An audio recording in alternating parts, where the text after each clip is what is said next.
Sí, ahorita que vamos a tomar esta segunda clase también queremos que tú hables en nuestro corazón. En el nombre de Cristo Jesús. Gracias, Señor. Amén.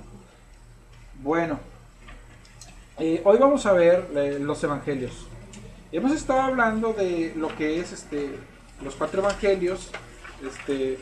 Y la semana pasada vimos 1, 2, 3, 4, 5, en la hoja número 6 de los evangelios, hasta ahí llegamos, ¿verdad? Y es, ahí hay en la hoja número 6 hay un párrafo que termina y uno que empieza donde dice lo que es común. Hasta ahí fue donde vimos la semana pasada. Entonces, a partir de ahí vamos a empezar a ver ahorita. ¿Sí ya lo tienen? Pues dice lo que es común. ¿Sí? Oh, sí. ¿Ya lo encontraron? ¿No? ¿Sí? Mateo y Lucas. Sí. Sí, aquí está. ¿Ya lo tienen? La página 6.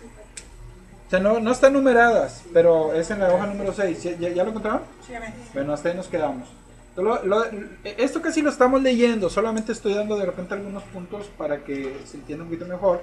No hemos entrado todavía en sí, es la cuarta clase y no hemos entrado todavía en sí a analizar ningún libro, solamente estamos viendo el panorama, que obviamente esto nos va a ayudar mucho porque obviamente tampoco vamos a analizar los libros de una manera muy estructurada porque o sea, no podríamos. No podríamos. Ustedes se han fijado que los domingos estamos yendo un poquito rápido y avanzamos 3, 4 versículos y apenas llevamos un capítulo. Ya tenemos como 9, ¿no? Con varias semanas, no sé, 12, 13 semanas. Entonces, obviamente si lo vemos en clase, pues no, menos. Pero sí queremos dar un panorama. Lo que es común a Marcos y Mateo y Lucas al describir las actividades de Cristo es la segunda y tercera fases. Lo que es el ministerio del retiro y de Perea. Yo les mencionaba que en la Biblia, por ejemplo, no van a encontrar nunca que Jesús, no, así literalmente escrito, no van a encontrar que Jesús anduvo 3 años de ministerio ni 3 años y medio. Estas son conclusiones que se sacan a raíz de estudiar uno y ver cómo hay ministerio de Galilea, cómo hay un ministerio, como estamos viendo ahorita, y hay un tiempo de pasión, como el Evangelio según San Juan se dedica más a la pasión, aunque también trae un enfoque así breve a lo demás que ha pasado. Sin embargo, la sección, bueno, ahí viene la cita, sin embargo, la sección de Lucas difiere notablemente de los otros dos, tanto que merece un tratamiento aparte. Entonces, sin embargo, en las 3 secciones indicadas se registran asuntos como los siguientes. La pregunta de Cristo dirigida a los discípulos: ¿quién dicen los hombres que soy? O sea, eso aparece como que dicen los 3. Y las predicciones y enseñanzas acerca de la cruz y la resurrección impartidas en 3 ocasiones distintas. Y ahí vienen un montón de citas, ¿no? Los relatos de la transfiguración del Señor en el monte y de la curación del muchacho endemoniado en el valle. Un epiléptico a quien los discípulos no pudieron curar, también se encuentran en los 3 evangelios. Lo mismo ocurre con la respuesta de Cristo. Dramáticamente ilustrada a la pregunta de los discípulos: ¿quién de nosotros es el mayor? Y el dicho muy consolador: dejad a los niños venir a mí y no se los impidáis, porque de los tales es el reino de los cielos. O sea, aquí estamos viendo las similitudes que hay en los 3 evangelios, pero también no vamos a ver hoy todavía que también hay diferencias y vamos a ver cuáles son esas diferencias. Incluso yo les he mencionado que algunas diferencias a veces pudieran ser menores. En idea no, pero a veces son menores, pero tiene que ver con el tipo de personas a quien se va dirigida. Como lo que yo les mencionaba cuando hablamos de las bienaventuranzas, cuando dice, Mateo dice a los pobres en espíritu. Y en el caso de Lucas, nomás dice los pobres. Y era importante porque hace esa aclaración. Uno dice, ¿por qué dice pobres en espíritu? Y otro, ¿por qué no dice pobres en espíritu? Nada más dice pobres. Entonces, en el relato del joven rico, cuando él tenía muchas riquezas, te recordarán, él estaba cautivado con sus riquezas. Cuando Jesús le dice acerca de que deje todo, Jesús llama la atención de sus discípulos sobre el peligro de las riquezas. Así el viaje, algunos de cuyos incidentes lo relatan los 3, pero no necesariamente es un completo orden, en un completo orden cronológico. Por ejemplo, cuando habla del joven rico, hay uno de aunque los tres lo traen, pero solo uno de los tres dice que no haya dejado hijos, padre, hijos, hermanos, pero dice que reciba 100 veces más, pero dice tribulaciones, y nomás uno de los tres dice tribulaciones, los otros no lo dicen. Un ejemplo bueno, no sé si lo vamos a ver más adelantito, pero hay cosas que son únicas, y vamos a notarlo eso, hay cosas que son únicas en estilo. Les voy a poner un ejemplo, nada más, y ahorita vamos a continuar.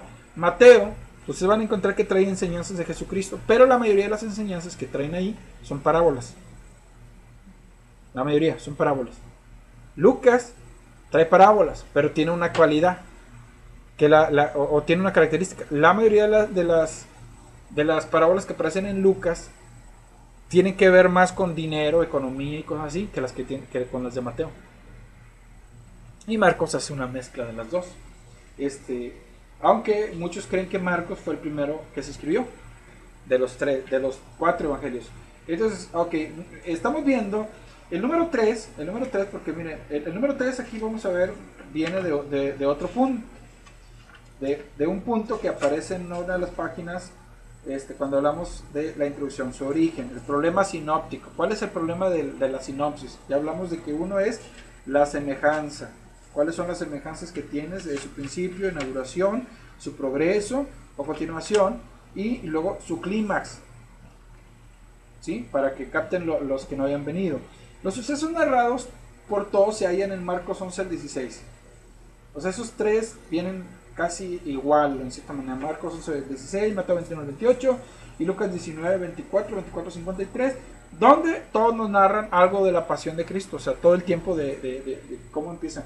Estas secciones describen sucesos acaecidos durante la semana de la pasión, seguidos por la resurrección. Lucas añade el relato de la ascensión. Casi la quinta parte del Evangelio de Lucas, esto es importante, está dedicada al tema de los amargos sufrimientos del Salvador, desde Getsemaní hasta el Gólgota y los acontecimientos que inmediatamente los preceden.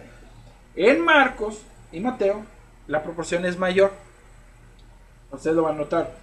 Aproximadamente un tercio de cada uno de ellos tiene que ver con estos acontecimientos. Y si aunque Juan no está incluido en los sinópticos, Juan todavía es más grande. Porque Juan, a partir del versículo 13 hasta el 21, o sea, casi es dos quintas partes o 3/5 partes casi de lo que es el... Sí, 2/5 partes de su evangelio. Entonces, además, lo que es cierto con respecto a los sinópticos no es menos válido para Juan, lo que les estoy mencionando. Los 4 son evangelios de la pasión, con una extensa introducción. Es verdad que Jesús... miren, básicamente es esto. Si ustedes, les voy a poner así un ejemplo. Los evangelios realmente lo que nos están tratando de llevar es hacia la pasión de Cristo. Pero los primeros capítulos de cada evangelio prácticamente son una introducción a la pasión. O sea, el mayor interés es como por decir, si ellos están diciéndole lo que pasó en 2 años se los dicen en 14 capítulos. Y lo que pasó, o en 2 años y medio, casi 3 años, se lo están diciendo en 14. Pero lo que pasa en una semana, se lo dicen en todo el resto del capítulo. O sea, todo el resto del evangelio. O sea, a ver, como ya lo vimos, casi la tercera parte es el evangelio, es la pasión. Casi una mitad, como el evangelio de San Juan, es la pasión. O sea, básicamente la idea es como decir, para que entiendan por qué estamos hablando de esto, pero realmente lo que les interesa más es transmitir que Jesús murió y resucitó. Esa es la idea de los evangelios, primordialmente. Por eso van a notar que hay algunas diferencias.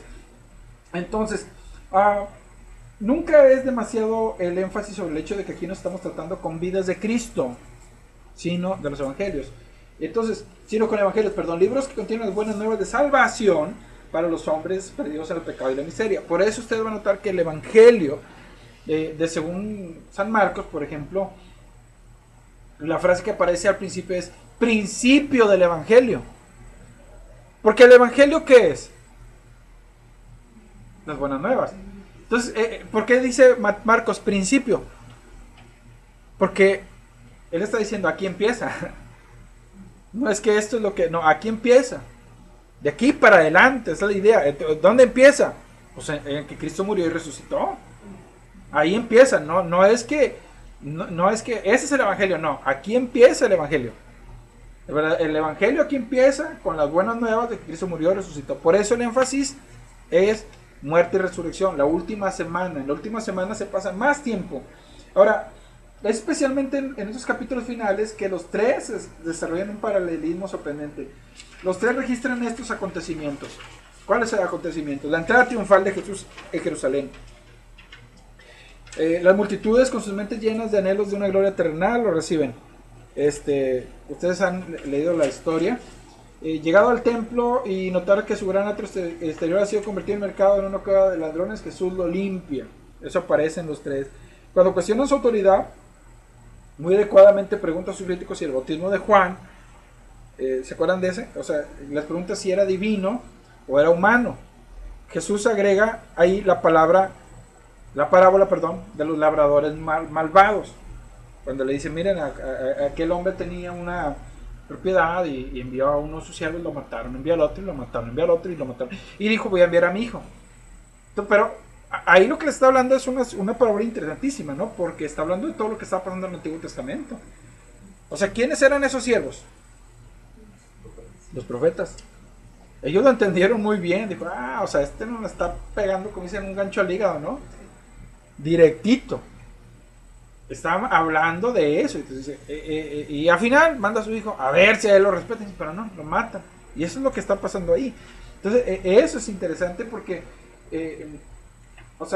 está concluyendo en esa idea. Ahora, responde a las preguntas capciosas de sus oponentes. Es importante notar también eso. Y ahí aparece también una pregunta cuando él les dice de quién es el hijo, de quién es hijo el Mesías. Dicen, pues de David. Entonces él está mostrando, bueno, si es hijo, entonces no es menos que el Señor de David.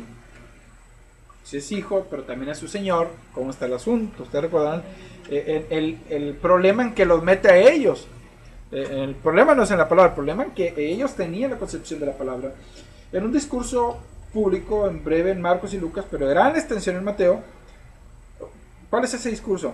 Advierte a las multitudes contra los escribas y fariseos denunciando la profecía. Este sigue por un discurso en cuanto a la caída de Jerusalén y el fin del mundo. Hay unos capítulos que son interesantísimos. Cuando yo recuerdo la primera vez que fui a sacar la visa, estaba en el consulado, en el consulado americano, y le dije, yo soy ministro. Y me dice, usted es ministro, ¿sí? ¿Usted aplica la palabra? Sí. No me pidió papeles. Cuando le dije eso, me dijo, quiero hacer una pregunta. ¿En qué capítulo de Mateo habla sobre los tiempos del fin? O sobre la venida de Cristo. ¿Esa es la respuesta, verdad? Mateo 24. Perfecto. Sí te creo. Y ya no me pidió papeles, ya lo hice. Eso fue la primera vez, gracias a Dios. Pero, ¿por qué mencionó esto? Porque como van a decir, si es ministro tiene que saber. Tiene que saber. Entonces, pero ¿cuántos saben que también en Marcos y Lucas habla de eso? Pero no hablan de Marcos y Lucas, sino de Mateo. ¿Por qué? Porque Mateo 24 y 25 son dos capítulos que están hablando bastante de eso.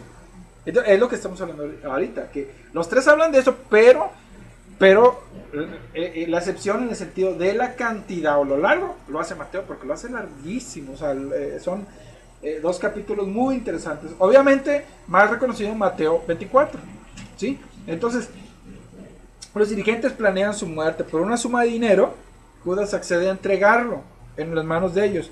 Jesús ahora envía a sus discípulos. Según Marcos 2. Noten, ahí esas son las diferencias que vamos a encontrar. Marcos menciona que fueron dos. Lucas menciona que era Pedro y Juan. A hacer los preparativos para la Pascua. Durante la cena pascual se delata al traidor. El maestro predice que será abandonado por todos los discípulos, incluyendo a Pedro. A pesar de las protestas de Jesús mantiene su predicción.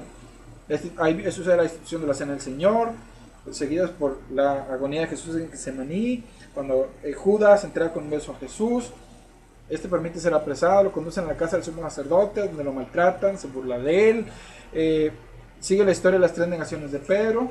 Aunque ustedes van a notar que en una dice, antes de que el gallo cante 2 veces, tú me negarás 3, en otro no lo dice igual. Lo cierto es que todas lo registran, pero ahí hay diferencia, no todos dicen 2 veces, tú me negarás 3. Todos dicen que le va a negar 3, pero hay uno que dice 2 veces. Entonces, También en esto voy a seguir muy temprano en la mañana el Sanedrín condena a Jesús, lo conducen ante el gobernador romano, Pilato lo interroga respecto a su reino, se escoge a Barrabás, antes que a Jesús, porque los sacerdotes los incitan, piden a Barrabás. Entonces, en los tres evangelios, ya me brinqué, de camino al lugar de ejecución, Simón de Cirene es obligado a cargar la cruz de Cristo.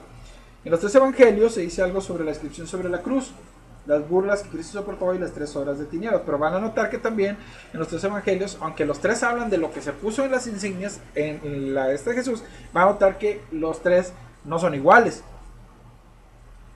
Ustedes lo van a notar eso. O sea, en los tres evangelios dice que se puso algo en la cruz de Jesús, perdón. Pero van a notar que no es lo mismo. Lo que pasa es que uno complementa al otro. Entonces, ustedes eso lo vamos a notar luego. Con una gran exclamación Jesús muere. De hecho, las palabras, las expresiones de Cristo en la cruz también no son iguales en los tres. Hay pequeñas variaciones, aparte que unas traen unas y otras traen otras. ¿Sí? De hecho, en un solo evangelio no van a encontrar las 7. De hecho, si no estoy mal, Marcos creo que nada más trae una. Si no recuerdo, ahorita no tengo el dato exacto, pero todas traen 3 o 4, pero se complementan. Entonces, se rasga el velo del templo, el centurión da su testimonio, las mujeres que habían seguido a Jesús desde Galilea observan todas estas cosas y luego vigilan la tumba. Era sepulcro nuevo y pertenecía a José de Arimatea, uno de los seguidores de Cristo, que había recibido permiso de Pilato para quitar el cuerpo de la cruz y sepultarlo. Entonces, estos detalles vamos a notarlos. En la mañana del primer día de la semana, las mujeres, llegando muy temprano, notan que ha sido removida la piedra de la tumba. De un mensajero celestial o de mensajeros celestiales, 2 varones con vestiduras resplandecientes, como dice Lucas, recibieron la noticia: ha resucitado. Y aquí hay una diferencia, porque uno dice que un varón y otro dice que eran 2. Entonces, eso lo vamos a estar viendo después. En las palabras griegas, ahora, estamos hablando todavía, nada más para entender la idea de lo que estamos hablando aquí. El número 1 estamos hablando su origen y hablamos de la semejanza. Y luego hablamos de contenido y temas. ¿Cuál es la semejanza? Primero, en contenido y temas, hasta ahí. En las palabras griegas, ese es el segundo punto. Entonces, esto está enlazado con la tercera hoja. Para que entiendan. Este inciso B es de la tercera hoja, cuando dice su semejanza. ¿En dónde está la semejanza? En su contenido y tema, inciso B, en las palabras griegas idénticas o casi idénticas, empleados en relatos paralelos. Es sorprendente como, bueno, ahorita en la lección anterior lo vimos, ¿verdad? También, o sea, cuando hablamos de la homilética, de algunas palabras que se repiten igual, o sea, no varían realmente algunas. Se reflejan en la traducción, son las mismas o casi las mismas en los 3 relatos. Cualquiera puede ver esto por sí mismo, yuxtaponiendo los 3 puntos.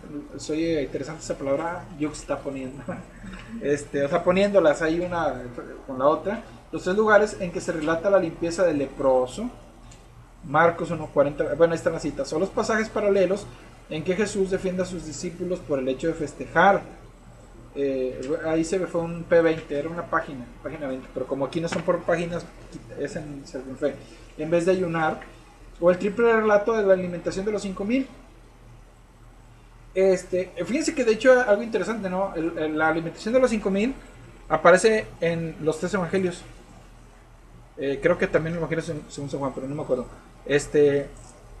Y ustedes van a notar que hay cosas que no van a encontrar en otros evangelios. Un ejemplo, la pesca milagrosa, el único evangelio que la registra es Lucas. Aunque ahorita no hablamos de eso todavía, pero es el único que la registra. Lucas, la pesca milagrosa. Yo siempre tenía problema, ¿en qué evangelio está? Ya me acuerdo, Lucas es el único que registra eso. No hay más. Entonces, otra de las maneras también en que hay semejanza es en el orden de los acontecimientos según se registran en los 3 evangelios. Esta secuencia o la similitud está implícita en el resumen del contenido de los 3. Entonces ya lo vimos en el punto 1a, 2 y 3. Se ha demostrado que en un sentido muy general la secuencia es la misma.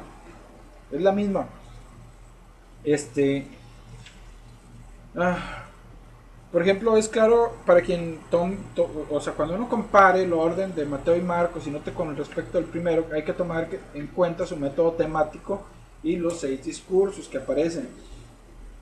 Es especialmente con respecto al Evangelio de Lucas, sin embargo, que algunos ven una dificultad. ¿Por qué? Porque Lucas lo escribe desde un punto de vista más cronológico, y él lo dice en el primer tratado. Bueno, él dice, por cuanto muchos han enseñado acerca de estas cosas, la idea es como si yo he investigado y voy a ponerlas por orden.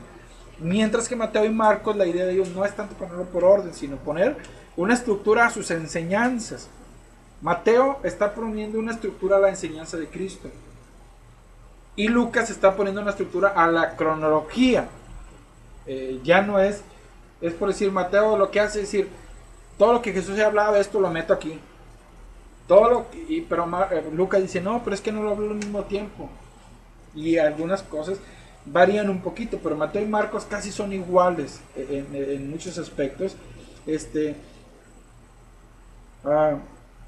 Un autor que hizo un estudio del problema sinóptico, porque repito, se le llaman sinópticos, pero realmente no son iguales. No son iguales, entonces por eso estamos hablando de eso. ¿Cuál es el problema? Por un lado, sí hay cosas que son iguales, pero hay cosas que no del todo son iguales. Entonces, cuando esta persona hizo ese estudio, él menciona, en Lucas, como toda persona que lo ha estudiado sabe, es claramente más difícil que en los otros evangelios recordar el arreglo y orden de los acontecimientos y secciones. Curiosamente, aunque él se preocupa más por darle una orden cronológica, se da cuenta que a final de cuentas, aunque la mayoría de la gente está más relacionada a veces con la idea de Mateo que con la idea de Lucas. ¿Sí? Porque aunque Mateo y Marcos no tienen un orden cronológico, sin embargo, mucha gente está como que más relacionada. Ahora, es verdad que para muchas personas es más difícil guardar y retener el orden de las cosas, ¿verdad? A muchos se nos dificulta. El más largo de los tres, hablando de Lucas, los diversos sucesos del relato de los primeros tiempos de nuestro Señor y sus muchos dichos. Lo que hace todo más difícil es la circunstancia que 2 veces en este evangelio, en un caso durante 2 capítulos y en otro por más de 8, él se aparta de sus fuentes y entonces con igual calidad y en forma igualmente desapercibida vuelve a su hilo derivado de Marcos. No sé si captaron, pero si no, léanlo otra vez para que podamos captar un poquito. Ahora, por último, pero no por eso es menos importante, el orden de los sucesos y el arreglo de los dichos en la sección media de Lucas es tan libre que frecuentemente es difícil determinar exactamente cuándo o dónde ocurrió este incidente en particular o fue pronunciado aquel oráculo específico. Ustedes pueden notar que hay una sección donde también Lucas habla de muchas parábolas, ya por el 14, 15, todos esos. Sin embargo, cuando se reconoce todo esto de buena gana, aún es posible ver un notable grado de semejanza en el orden de acontecimientos registrado por Marcos y Lucas. Virtualmente todo lo que uno tiene que hacer es, inciso A, memorizar el orden general de los grandes acontecimientos de Marcos, los grandes acontecimientos. Marcos es como si él está contando, ay, ¿y luego qué pasó eso? Ah, pero se me olvidó decir que también estaba esto. Y sigue con la idea general. Eso es lo que estamos diciendo. Que Marcos tiene esa idea, como que está contando un acontecimiento general, pero regresa a otro de menor importancia que a lo mejor está fuera de tiempo, pero el relato general principal no difiere mucho del de Lucas, es lo que estamos tratando de decir. Recordar que el capítulo 7 y los capítulos 10 al 17 de Lucas contienen poco material de Marcos, y eso es importante porque también Lucas tiene una cualidad que les he hablado, de que Lucas habla mucho sobre aspectos económicos, ¿sí? Por ejemplo, habla del mayordomo infiel, habla sobre la parábola, creo que es la de las minas, habla sobre el hijo pródigo, habla sobre varios detalles que otros no lo hablan. Entonces, entre otras cosas, concentrarse en los números 3 y 8, esto es bien importante. A veces cuando uno lee la Biblia, hay ciertas cosas que nos pueden ayudar bastante. Yo les he mencionado como, por ejemplo, Salmo 119. ¿Cómo saber cuántos versículos tiene el Salmo 119? Yo siempre batallaba con eso, no sabía cuántos. Ay, yo sé que es el más grandote, pero ¿cuántos tiene? Una manera bien sencilla. Pues son cada 8 versículos cambia de letra. Y son 22 letras. Entonces, ¿qué hacemos? 8 por 22, 176. Ya, se acabó el problema. Bueno, pues es más fácil. Sí, pero yo se lo estoy diciendo, porque igual Lamentaciones. Lamentaciones, si ustedes se acuerdan, el alfabeto hebreo, ¿cuántas letras tiene el alfabeto español? Bueno, que varía también, ¿verdad? Porque algunos dicen que la ñ y la doble L y la doble R. Y la che. Pero vamos a suponer que uno ya tiene una idea más o menos, como quiera, porque yo sabía que eran 26. Cuando yo estaba en la secundaria, en la primaria, me dijeron que eran 26. Pero vamos a decir que uno elimine cierto, pero ya uno tiene una idea. En el caso del hebreo, son 22. Entonces, si usted dice, bueno, ¿saben qué? El Lamentaciones también es un acróstico. Entonces, el primer capítulo tiene 22 versículos, el segundo tiene 22, el tercero, ahí se hace algo distinto. Cada 3 versículos hay un cambio. Entonces, 22 por 3, 66. Y los últimos 2 capítulos también tienen 22. 22, 22. Entonces ya sacaron cuántos. Es más, si ustedes quieren saber cuántos versículos tiene Lamentaciones, hagan eso que les digo. Son 88 más 66, da a 154, creo. Bueno, el asunto es que lo mismo vamos a ver aquí con esto. Miren, concéntrense en los números 3 y 8. Con ciertas modificaciones que se mencionarán en el momento oportuno, uno puede decir que para encontrar el Evangelio de Lucas, un tema tratado en Marcos, hay que sumar 3 en los primeros capítulos de Marcos y 8 para los posteriores. No se pretende que todo lo que aparece en el Evangelio de Marcos aparezca también en Lucas. Esto es nada más como una manera de que usted pueda identificar más. No significa que cuando se usan los números 3 y 8 se van a encontrar siempre en forma inmediata el capítulo exacto. A veces uno tiene que avanzar un poco hacia el capítulo siguiente, pero sigue siendo cierto que poco más de un tercio de lo que se encuentra en Marcos 1 también aparece en Lucas 4. ¿Sí? Esa es la idea. Alrededor de 3/4 de Marcos 2 se reflejan en Lucas 5. ¿Ya notaron? 1, 4, 2, 5. Ahora, unos pocos ejemplos donde se suman 8 en vez de 3. Más de la mitad de Marcos 10 se reproduce en Lucas 18. Más o menos 2/3 de Marcos 11 tiene un eco en Lucas 19. ¿Ya captaron la idea? ¿No? Marcos 1. Lucas del capítulo 1 al 3 está hablando sobre el nacimiento de Juan Bautista, sobre el nacimiento de Jesús y varios detalles. Bueno, pero Marcos no habla nada de eso. Marcos entra casi de lleno al ministerio de Cristo. Entonces, en Lucas 4, usted va a encontrar donde Jesús fue bautizado y empieza su ministerio. Eso es donde lo encuentra en Marcos, en el capítulo 1. ¿Sí? El capítulo 2, lo que aparece en Marcos 2 aparece en Lucas 5. Y así se va más o menos hasta el capítulo 10, 11 de Lucas. Pero en Lucas 10 al 17, como hay cosas que no se tratan, que esas son únicas de Lucas, o no únicas, pero son muy peculiares de Lucas. Entonces ya cuando usted llega a Marcos 10, usted le suma 8. Marcos 10, lo que aparece en Marcos 10 aparece en Lucas 18. Usted va a Marcos 11 y lo que aparece en Marcos 11 aparece en Lucas 19. Es lo que está diciendo aquí. ¿Sí? No sé si captaban, a lo mejor no, pero léanlo otra vez para que le capten, ¿sí? Aunque Mateo tiene 28 capítulos y Lucas solamente 24 en la Biblia versión de Reina Valera, Mateo abarca 36 y media páginas solamente y Lucas 39. O sea, Lucas es más largo en el sentido de que tiene capítulos más largos. Eso lo van a notar, ¿sí? Muchos de los capítulos de Lucas son un poquito largos.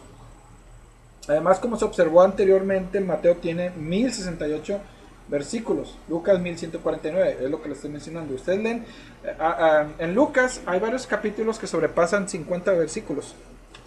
De hecho, hay uno que tiene 82, en Lucas, y luego ustedes ven, especialmente los que tienen que ver con la crucifixión de Jesús, Mateo y Lucas tienen capítulos que tienen como 70, más de 70 versículos. Sin embargo, bueno, en el tercer evangelio, después del capítulo 6, o sea, Lucas, el evangelio de Lucas, después de 6, del capítulo 6, versos 12 al 16, el llamamiento de los 12, comparado con Marcos 3 al 19, Lucas deja por un momento de ser paralelo a Marcos. O sea, algunas cosas están medio revueltitas de lo que estamos hablando. Léanlos para que se entienda un poquito mejor.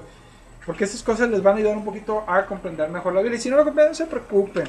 Ustedes léanlo, la Biblia es lo importante, ¿no? En este punto el material que no aparece en Marcos se extiende desde Lucas 6:17 al 8:3. Como algunos lo ven, desde Lucas 6:20 al 8:3. Lucas introduce lo que popularmente se conoce como el sermón del monte. Sin embargo, compárese Mateo 5:1, el monte, con Lucas 6:17, un lugar llano. Y esa es una diferencia. ¿Es lo mismo un monte que un lugar llano? No. Son diferencias que hay. Sin embargo, bueno, y de las secciones cuyos temas centrales son amad a vuestros enemigos, no juzguéis, y un árbol es conocido por sus frutos. Lucas 7:1 al 10 contiene el relato de ese evangelista de la curación del siervo del centurión, el de la resurrección del hijo de la viuda, el de la pregunta de Juan el Bautista y la respuesta de Cristo, y el del ungimiento de los pies de Cristo por una mujer pecadora, y del 8:1 al 3 el de una gira hecha por Jesús, los 12 y algunas mujeres por las ciudades y aldeas, que no, los otros no lo mencionan. Lucas 8, del 1 al 3, ustedes van a notar que hubo mujeres que ayudaron a Jesús. Y aquí está mencionando que hizo una gira, pero pues no se menciona en los demás evangelios. En 8:4 la parábola del sembrador vuelve a restablecerse el paralelo entre Lucas y Marcos. En realidad, esta historia terrenal con significado celestial se encuentra en los tres. Ahora, hablando de más cosas, sana el demonio gadareno, resucita a la hija de Jairo, sana a la mujer que tenía flujo de sangre, envía a los dos a predicar y sanar la perplejidad de Herodes, los dos se regresan de su misión, la alimentación de los 5,000. Estamos hablando de similitudes en cuanto a las palabras griegas y lo que aparece ahí. Jesús recibe a los niños, historia del joven rico, su aplicación. Jesús predice lo que le ocurrirá en Jerusalén y le ha visto un ciego. Jesús entra en Jerusalén en triunfo, purifica el templo. Los dirigentes tratan de destruirlo. La parábola de los labradores malvados. Ya estamos terminando, Gloria a Dios. Bueno, lo que son las similitudes. Todavía faltan las que son las diferencias, que es lo que vamos a empezar a ver la próxima semana. Cuenta la palabra de los labradores malvados, o lo que es la viña, responde a preguntas capciosas. Por medio de una contrapregunta afirma que el hijo de David es nada menos que el Señor de David. Bueno, ustedes pueden leer que hay varias cosas aquí muy importantes, las señales del fin y lo que implica la exhortación a velar. Y al acercarse la Pascua, los dirigentes consultan cómo dar muerte a Cristo. Ahí los preparativos para la Pascua, la institución de la Cena del Señor, la predicción de la traición, la de la negación. Un pequeño grupo se dirige al Monte de los Olivos, lo que es el Getsemaní. Hay una traición, arresto y juicio delante del concilio judío, y la negación de Pedro. Hay el juicio delante de Pilato, el pueblo pide que se suelte a Barrabás y no a Jesús. Son cosas que ahorita ya vimos. Ahorita como lo estamos viendo como un panorama. Por eso estamos leyendo mucho, porque estamos viendo un panorama, no hemos visto los pasajes. Ya cuando entremos a Marcos, a Mateo, vamos a decir, bueno, Mateo es por esto, Marcos es por lo otro, Lucas es por lo otro. Entonces no lo vamos a analizar detalladamente, solamente vamos a dar algunas instrucciones muy importantes con respecto a cómo entender un poquito mejor a los evangelios. Porque yo les he mencionado que, por ejemplo, de los 3 evangelios, bueno, de hecho, incluso el evangelio según San Juan, realmente son evangelios anónimos, que nunca aparece yo Juan escribí, yo Mateo escribí, yo Marco, nunca aparece. De hecho, se considera que los nombres incluso se les pusieron de una manera que pues, para nosotros nos quedaríamos bien sorprendidos, que ya después se los voy a explicar. Porque a Mateo le pusieron Mateo, cuando realmente no lo escribió Mateo. Y ese tipo de detalles, ¿no? Entonces, el juicio Simón Cireneo, escenas del Calvario, título, burlas, 3 horas de tinieblas, exclamación de la gran voz, la muerte, cerrar del velo del templo, el testimonio del centurión, el interés mostrado por las mujeres, la parte de José de Arimatea al quitar el cuerpo de la cruz y ponerlo en su propio sepulcro, también son detalles importantes. En el Evangelio de Lucas, lo que sigue al capítulo 9, verso 18, que aparece en Marcos 6:43, la palabra CF quiere decir compárese, si alguien no sabía. Y en cuanto a Marcos 6:44, veas el Lucas 9:14. No es paralelo de Marcos 6:45 y la SS son siguientes, sino que salta al tema discutido en Marcos 8:27. ¿Quién dicen los hombres que soy? En el capítulo 9 de Marcos y Lucas se tratan temas como siguiente: la transfiguración de Cristo, la curación del niño epiléptico, se trata quién es el más grande, el exorcista desconocido. ¿Se acuerdan de que alguien decía que le dijeron a Jesús, había uno echando demonios en tu nombre y se lo prohibieron? No, ¿por qué se lo prohibieron? ¿Quién sería ese? Sabrá Dios. Por ahí lo menciona. Entonces, hay cosas que no se relatan en el Evangelio de Lucas, como lo que es las historias que se encuentran en Marcos 6:45 al 8:26. ¿Cuáles son esas historias? De Jesús camina sobre el mar, responde una pregunta sobre manos no lavadas, sana a la hija de la mujer Sirofenicia, sana a un sordomudo, responde a la petición que los fariseos le hacen de una señal del cielo y cura a un ciego de Betsaida. Esto es fácil de recordar. Marcos 7 no tiene paralelo en Lucas, ni Lucas 7 tiene paralelo en Marcos. Más de la mitad de Lucas 19 es material que no aparece en Marcos, como la historia de Saqueo y la parábola de las minas, no aparecen. De hecho, si no estoy mal, no aparece tampoco en Mateo. Las mujeres ven que la piedra del sepulcro ha sido removida. Explicación: ha resucitado. La semejanza que caracteriza a los sinópticos se ha establecido de este modo. Además, con esto se ha hecho un poco más fácil orientarse en el estudio de estos tres evangelios. En cuanto a Marcos, esto se aclara de inmediato. En cuanto a Lucas, el hecho de que los capítulos 1 y 2 contienen relatos de la Natividad y el capítulo 3 de la historia de Juan Bautista, más que una genealogía de Jesús, es algo bien conocido. La memorización de los temas de las parábolas de Lucas, más que una lectura frecuente de Lucas 9, las continuas 18-14, facilitará el dominio del contenido de la sección intermedia de ese evangelio. Para completar el evangelio, agréguese la información dada en la tabla de arriba en cuanto a Mateo. Bueno, no hay una tabla, pero el asunto, hermanos, es que hoy, hermanas, hemos visto hasta ahorita las principales similitudes. Ya la próxima semana vamos a ver las principales disimilitudes, o sea, diferencias, porque hay diferencias muy marcadas. Lo interesante es que como nosotros tenemos una tendencia de que lo leemos y al verlo, a veces como pasa en la cuestión de la vista, ¿no? A veces nuestra mente rellena los espacios en blanco, ¿no? Con lo que ya leyó. Y por eso uno ve que, pues son sinópticos, son igualitos, dicen lo mismo. No dicen lo mismo.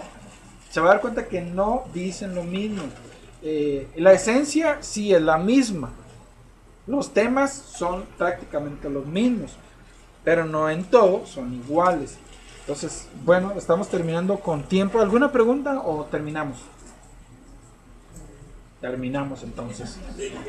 Dicen, o no preguntan porque no se entendió, o se entendió todo, o no se entendió. No, pero ustedes estudienlo, leanlo y como quiera voy a tener estas grabaciones listas. A ver si para el domingo. Señor, te damos gracias por todo. Y ahora, Señor, que estamos terminando también esta clase.